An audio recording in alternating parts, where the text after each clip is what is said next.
तो हमने जैसे बीते सैटरडे भी सीखा था कि स्तुति करने के कौन कौन से तरीके इस्तेमाल किए गए बाइबल में। तो आज भी हम और तरीकों के बारे में सीखेंगे।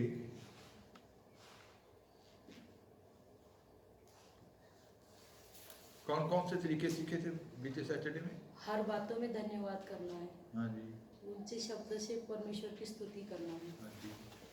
पौलुस और सिलास आधी रात को स्तुति करके प्रार्थना करे तो सारे बंधन टूट गए। तरीके कौन कौन से थे?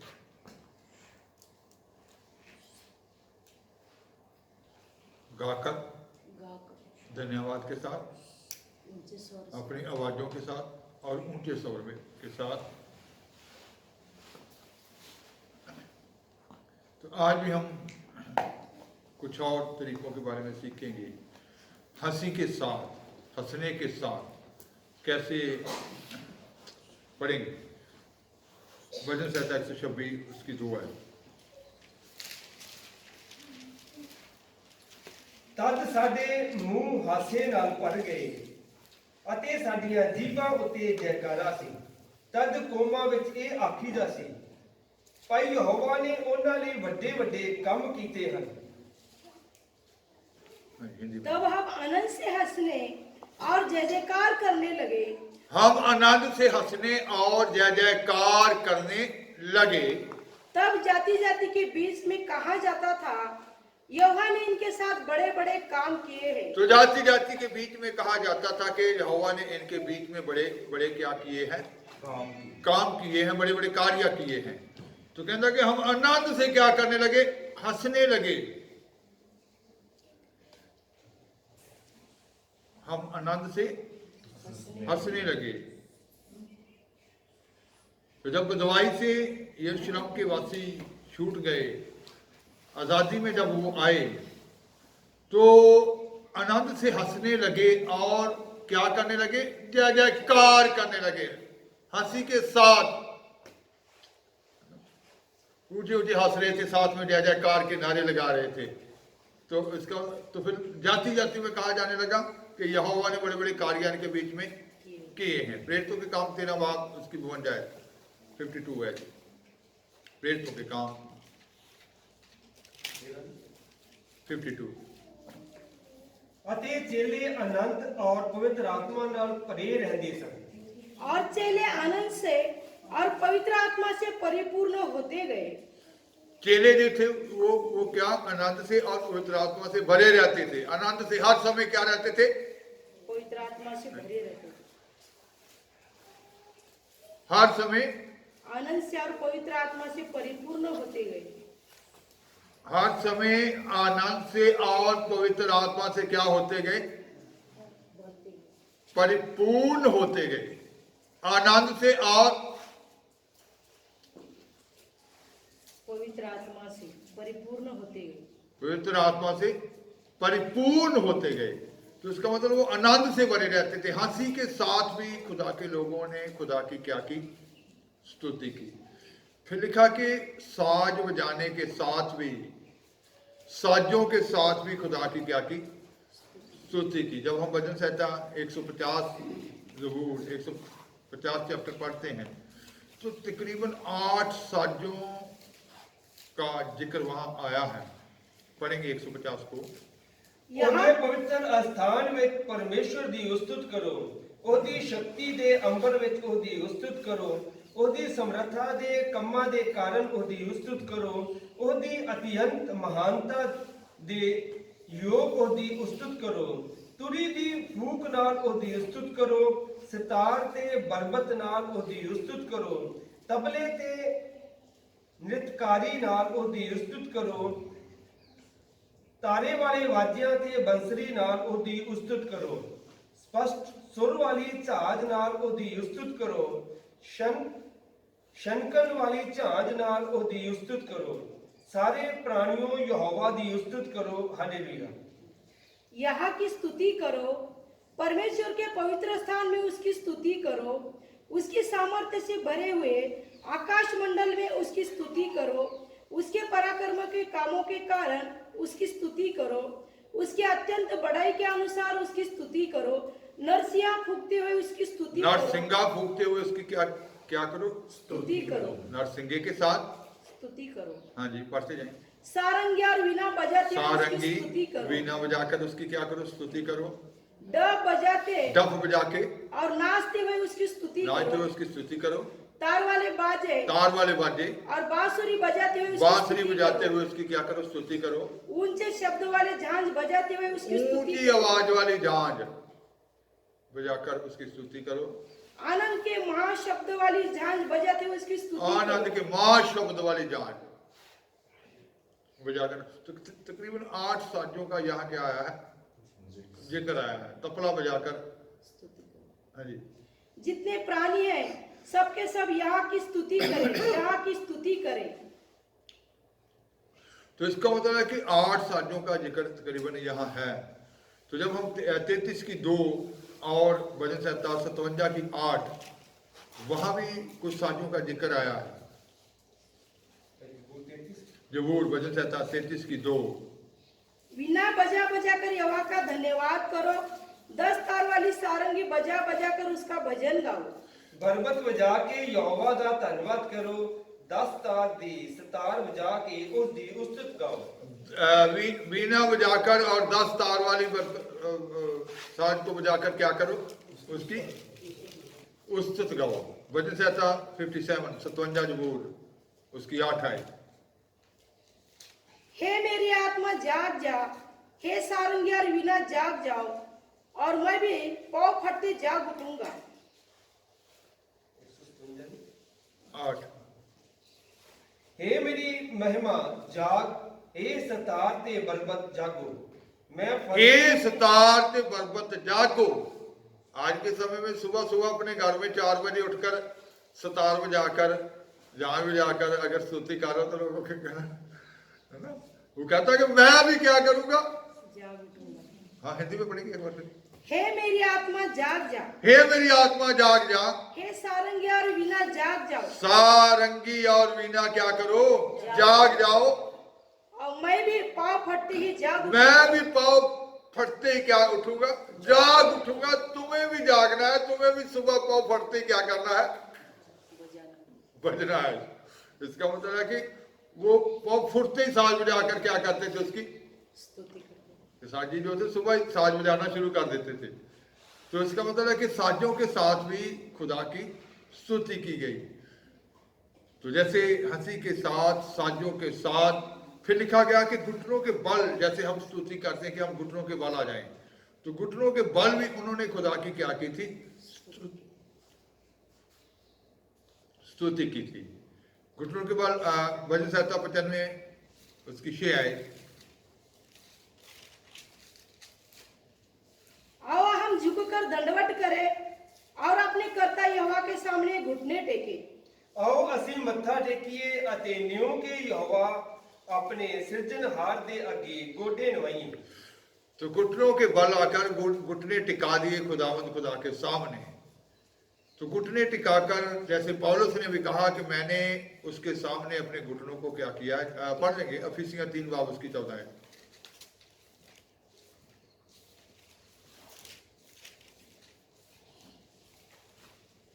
मैं इसी कारण उस पिता के सामने घुटने टेकता हूँ। ਇਸ ਕਾਰਨ ਮੈਂ ਉਸ ਪਿਤਾ ਦੇ ਅੱਗੇ ਆਪਣੇ ਗੋਡੇ ਨਵਾਉਂਦਾ ਹਾਂ। तो पौलुस ने भी अपने घुटनों के सामने, किसके सामने? पिता के सामने अपने घुटनों को क्या करता हूँ? टेकता हूँ।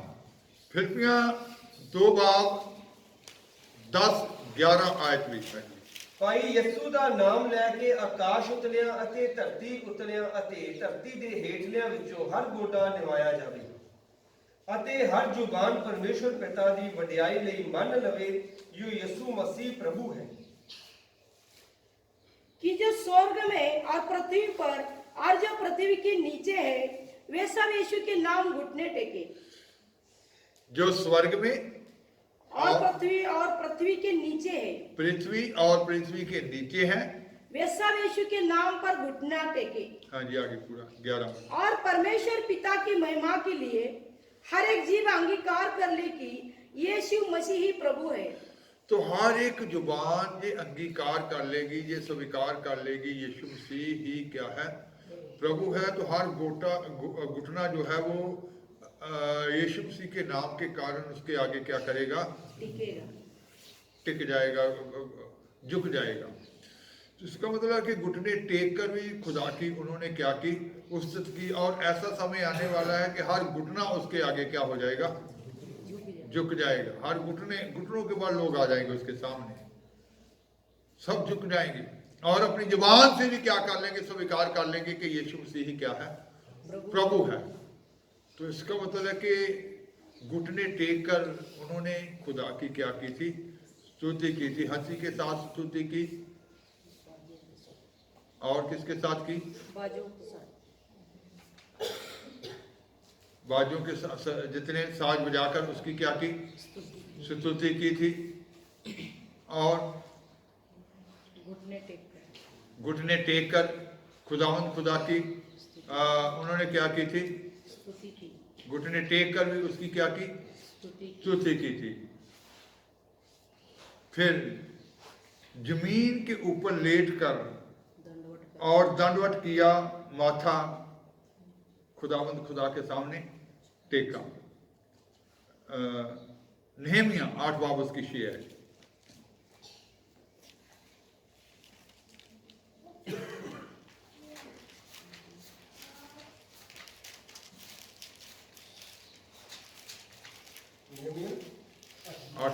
आठ बाब की शेर।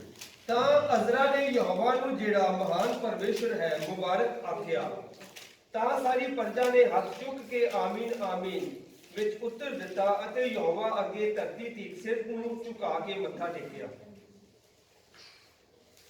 नेहमिया 8 बाब उसकी शेर है।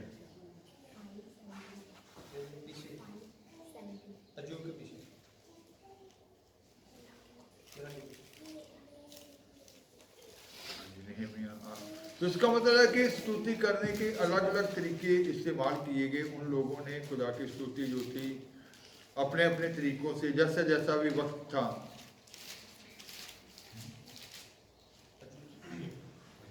तब एज्रा ने महान परमेश्वर यहोवा को धन्य कहा और सब लोग एज्रा ने महान परमेश्वर यहोवा को क्या कहा, धन्य कहा। एज्रा ने महान परमेश्वर यहोवा को क्या कहा, धन्य कहा। और सब लोगों ने अपने अपने हाथ उठाकर आमीन आमीन कहा। सब लोगों ने अपने अपने हाथ उठाकर आमीन आमीन कहा और सिर झुकाकर अपना अपना माथा भूमि पर टेक कर यहोवा को दंडवत किया। तो यहोवा को दंडवत किया, सिर झुकाकर अपना माथा भूमि पर टेक कर। तो इसका मतलब है कि भूमि पर टेक कर भी वो खुदा के सामने क्या हो गए, झुक गए। तो इसका मतलब है कि बहुत से तरीके इस्तेमाल किए गए। भूमि पर लेट कर, जैसे दूसरा इतिहास में भी लिखा है 7 बाब उसकी 3री आयत में,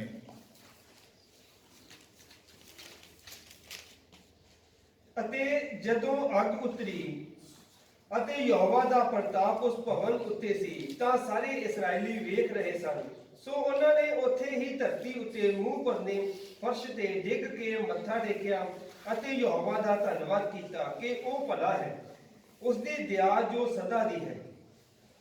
जब आग गिरी और यहोवा का तेज भवन पर छा गया, तब सब इजरायली देखते रहे और फर्श पर झुककर अपना मुंह भूमि की ओर किए हुए दंडवत किया और यह कहकर यहोवा का धन्यवाद किया, वह भला है और उसकी करुणा सदा की है।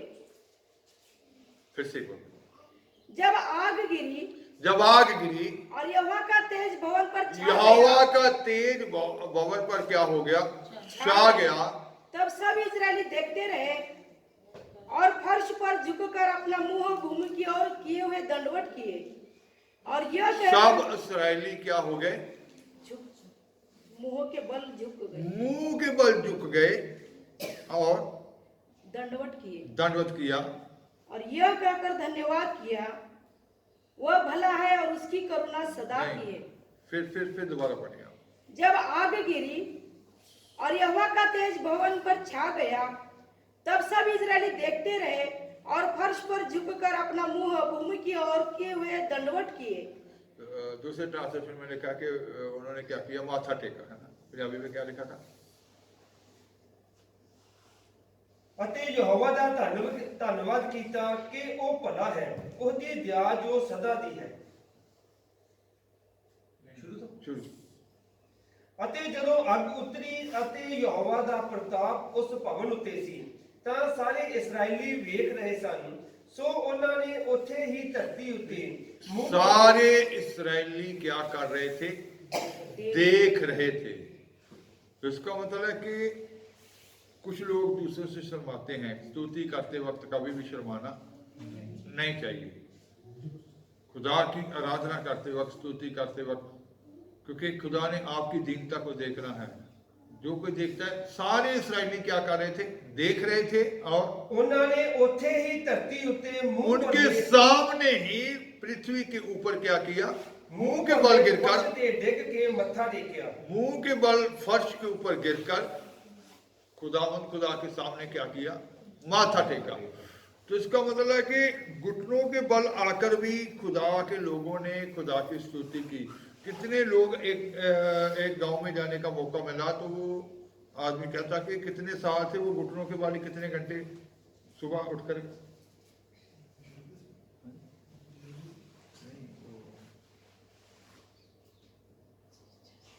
पुराने चाले से आगे,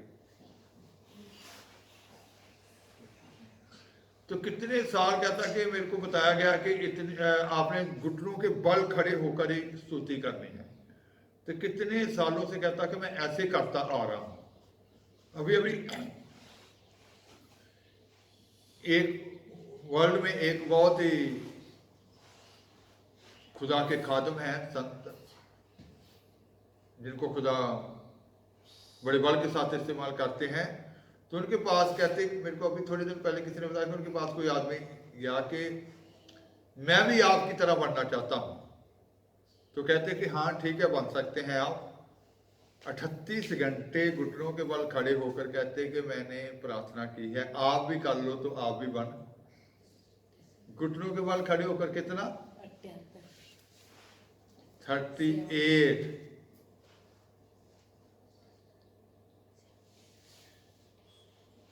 समझ गए? 38।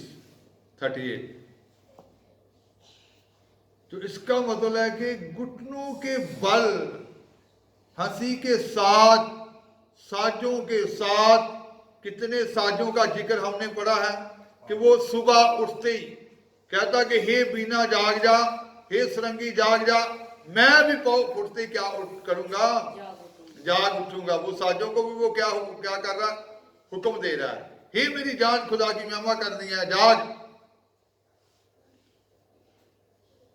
तो खुदा की स्तुति करते थे वो लोग। तो आज हमें भी ये नहीं सोचना चाहिए कि कौन देख रहा है, क्या कहेगा या कैसे होगा। हमें अपने खुदा के साथ जो रिश्ता है इसको निभाते चले जाना है, मजबूत करते चले जाना है और खुदा की नेड़ता में बढ़ते चले जाना है। अपनी तारीफ, अपनी स्तुति में कभी भी शर्माना नहीं चाहिए। जैसे कुछ लोग कई बार देखने को मिलता है कि आस पड़ोस के कारण या दूसरे लोगों के कारण थोड़ा झिझक जाते हैं कि वो लोग क्या कहेंगे। लेकिन इन लोगों ने क्या कहा कि पूरा इस्राएल क्या कर रहा था? उनको सारा इस्राएल देख रहा था, लेकिन उनके सामने उसी जगह पर पृथ्वी के ऊपर गिर पड़े, फर्श के ऊपर गिर पड़े और दंडवत किया, माथा टेका। तो उन्होंने ये नहीं सोचा कि ये लोग क्या कहेंगे।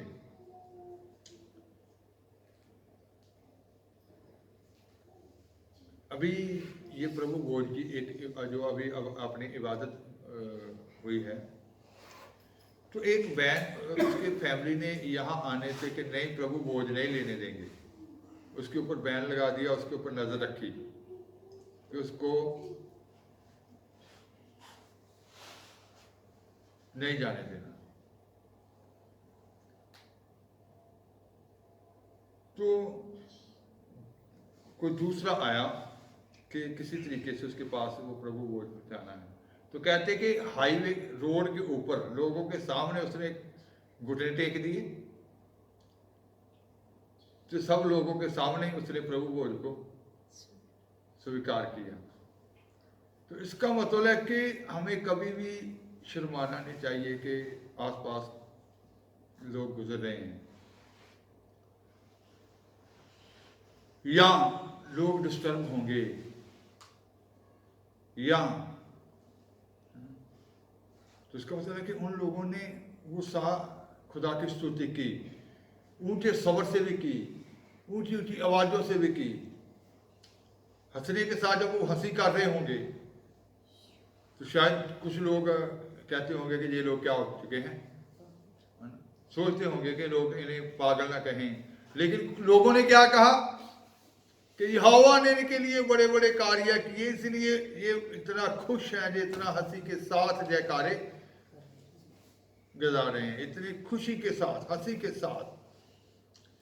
तो आज हमारे जीवन में बहुत सारे ऐसे दुष्ट ने डर पैदा किए होते हैं जिसके कारण लोग स्तुति करने में झिझकते हैं कि नहीं, साजों की आवाज नहीं जानी चाहिए, ऐसे भी तो आवाज जाती है।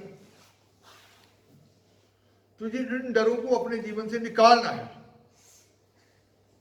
इसीलिए वो खुदा के लोग जो थे, खुदा के उस बड़े बल को, बड़े आनंद को उन्होंने अपने जीवन में देखा। उन्होंने ये नहीं सोचा, जैसे बीते सैटरडे हमने गाकर कि पौलुस और सिलास आधी रात को कहाँ गा रहे थे, जेल में, कैद खाने में, और कैदी उनकी क्या कर रहे थे, सुन रहे थे। ये नहीं सोचा कि दरोगा क्या कहेगा, ये नहीं सोचा कि कैदी जो है ये परेशान होंगे जब सुबह को झगड़ा करेंगे। वो अपनी धुन में मस्त थे। इसका मतलब लीन हो जाना खुदा के साथ। तो जब तक हम भी लीन नहीं होते, पूरी तरह से लवलीन हो जाना, जैसे यशायाह ने कहा था, पहले उसको ये कैसे को पढ़ेंगे, यशायाह 26 बाब उसकी 3 है।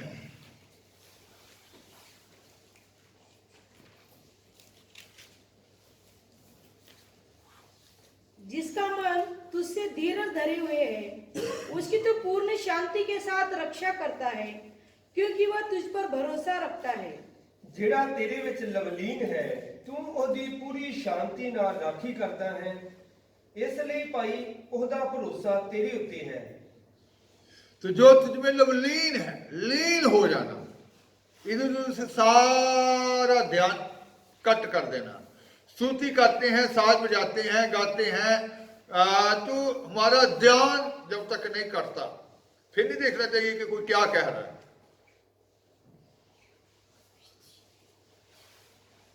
कोई साज बजाना नहीं आता तो हम ताली तो बजा ही सकते हैं, है ना? कि ये भी एक क्या है, साज ही है। तो ताली बजाकर भी हम खुदा की क्या कर सकते हैं। और यहां तक बाइबल में लिखा कि रोने के साथ भी उन्होंने खुदा की स्तुति की। रो रो के जब रोना शुरू किया तो रोने में भी खुदा की स्तुति थी। तो स्तुति, ये स्तुति जो है इसीलिए हमारे लिए जरूरी है कि खुदा का वास ही कहाँ हुआ था, स्तुति में। पुस्तक में वो इस्राएल की पुस्तकों में क्या करता था, वास करता था, विराजमान था। तो आज हमारे पास तरीका कोई भी हमें आता हो और कुछ नहीं, भजन नहीं आता, ताली बजा सकते हैं जोर जोर से, खुदा तेरी महिमा करते हैं हम। अक्सर कई बार क्या होता है कि कुछ लोगों को ताली को मिलाकर भी नहीं बजानी आती, लेकिन फिर भी वो अपने लीन होकर क्या कर रहे होते हैं, बुझा रहे होते हैं। इसका मतलब कि वो मगन होते हैं पूरे। तो मगन हो जाना खुदा के साथ। बेशक हम किसी भी तरीके से उसकी स्तुति कर रहे हैं, लेकिन दिल से स्तुति करनी चाहिए, पूरी तरह लवलीन होकर स्तुति करनी चाहिए, दूसरों की ओर नहीं देखना चाहिए, शर्माना नहीं चाहिए। और ये सारे तरीके जो हैं इसलिए सिखाए जा रहे हैं कि आपके पास जो भी तरीका है आप उसी से ही क्या करें, खुदा की स्तुति करें। ये कभी ना सोचिए कि मेरे को भजन नहीं आता, मेरे को साज बजाना नहीं आता, मेरे को मैं कैसे स्तुति करूं। तो स्तुति खुदा की महिमा को प्रकट करती है, स्तुति उस आनंद को उतारती है, स्तुति उस बल को उतारती है, स्तुति हमारा लिंक परमेश्वर के साथ बनाती है, स्तुति जो है हमें खुदा के साथ एक कर देती है, स्तुति जो है हमारा इधर उधर चार फेरे से, जैसे बताया गया कि 7 स्वर्ग हैं, 7 नरक, तो 3 स्वर्ग जो है पृथ्वी पर क्या थे, क्या है मौजूदा, जिनमें से एक स्वर्ग इंसान के अंदर रखा गया है। कहा? जब वो पवित्र आत्मा में मगन हो जाता है, खुदा के साथ स्तुति में एक हो जाता है, तो पवित्र आत्मा का आनंद और शांति उसके हृदय में उतर जाती है। दूसरा स्वर्ग कलीसिया में रखा गया है। जब पवित्र आत्मा उतरता है तो फिर इंसान 4 फेरे से इधर उधर के फिक्रों से उसका ध्यान क्या हो जाता है, हट जाता है। इंसान पूरी तरह से कलीसिया में आकर क्या हो जाता है, खुदा के साथ लीन हो जाता है। तो इसका मतलब वो स्वर्ग रखा गया, वहां स्वर्ग शांति वाली जगह, उसके अंदर क्या आ जाती है, शांति आ जाती है। तो आज जब आप पूरी लीनता से उसकी स्तुति करना है, दूसरों की ओर नहीं देखना है, स्तुति आपको उस बल में लेकर आएगी, शांति में लेकर आएगी, उस जीत में लेकर आएगी, उस आनंद में लेकर आएगी। तो स्तुति करते चले जाना है ताकि हम उस आनंद को क्या कर सकें, अपने जीवनों में देख सकें, अपने परिवारों में देख सकें, अपने जब हम संगत में भी होते हैं उस वक्त भी अपने जीवनों में देख सकें। संगत में कुछ लोग इधर उधर दूसरों की तरफ देखते रहते हैं, तो इसका मतलब है कि वो लीन नहीं, उनका कनेक्शन नहीं बन पाता। फिर उस वक्त किसी तरफ कभी भी देखना नहीं चाहिए। जैसे भी वो कर रहा है उसको करने देना चाहिए। अपना रिश्ता जो है, अपना संबंध जो है खुदा के साथ एक करने के लिए पूरी लीनता से, पूरी दीनता से खुदा की स्तुति करना चाहिए। आंखें बंद करेंगे और दुआ किया।